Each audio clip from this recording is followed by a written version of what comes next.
یہ فلسفہ جس نے سمجھ لیا کہ خدا کے بندوں کو دینے سے خدا راضی ہوتا ہے، ہماری آخرت بنتی ہے، وہ پھر لوٹاتے ہیں، شب و روز لوٹاتے ہیں اپنا مال۔ آخرت کتنی بنتی ہے کہ فرمایا تم ایک کھجور اللہ کے کسی بندے کو کھلاتے ہو نا، کھجور، تو اللہ تبارک و تعالیٰ اس کو قبول فرماتا ہے اور اس کو یوں بڑھاتا رہتا ہے۔ صحیح بخاری میں ہے، جیسے تم اپنے چھوٹے سے جانور کی پرورش کرتے ہو تو وہ بڑھتا ہے، وہ کھجور اللہ تو کھانے سے پاک ہے، تم نے اس کے بندے کو کھلائی، بندے کو کھلائیے،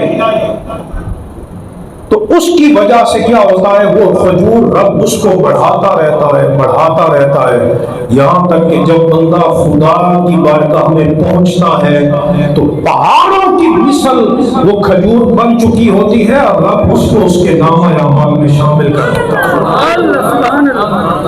کیونکہ تم نے اس کے بندے کو کھلائی ہے۔ حالانکہ کھجور یہ کوئی بندے کی ضروریات میں سے نہیں ہے، بندے کی ضروریات میں سے نہیں ہے۔ اگر اس کا یہ ثواب ہے، دروازہ کھول دو،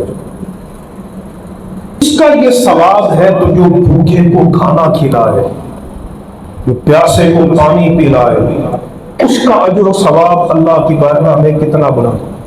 جو اپنا مال غریبوں، مسکینوں، بیواؤں، یتیموں، معذوروں پر خرچ کرے،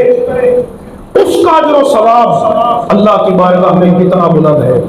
میرے کریم نبی علیہ السلام فرماتے ہیں کہ الساعی علی الارملہ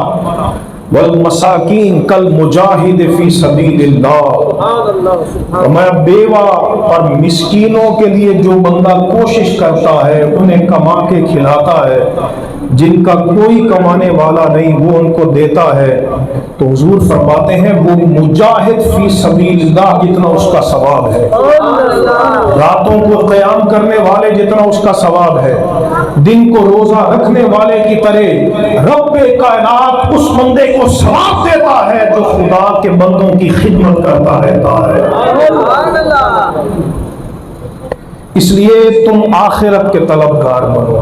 دنیا میں نقصان ہو بھی جائے برداشت کر لو، پر اللہ کے بندوں کو نفع پہنچاؤ، خدا کے بندوں کے ساتھ اچھا سلوک کر کے جاؤ۔ میرے آقا فرماتے ہیں جو کسی بھوکے کو کھانا کھلائے گا، اطعمہ اللہ من ثمار الجنہ، رب اسے جنت کے پھل کھلائے گا۔ تم لوگوں کو فانی لقمے کھلاؤ گے، رب تمہیں باقی نعمتیں عطا فرمائے گا۔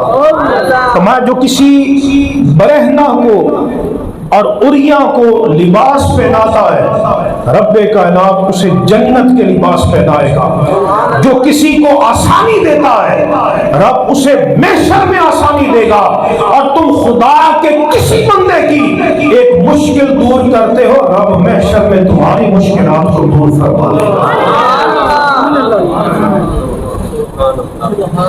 تو یہ ایک علامت ہے جب بندہ خدا کے بندوں پر لٹائے اپنا مال، ان سے لوٹے نہ،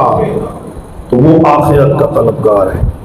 وہ آخرت۔ صحابہ کرام رضوان اللہ تعالی علیہم اجمعین کو آپ پڑھیں، وہ دنیا کے طلب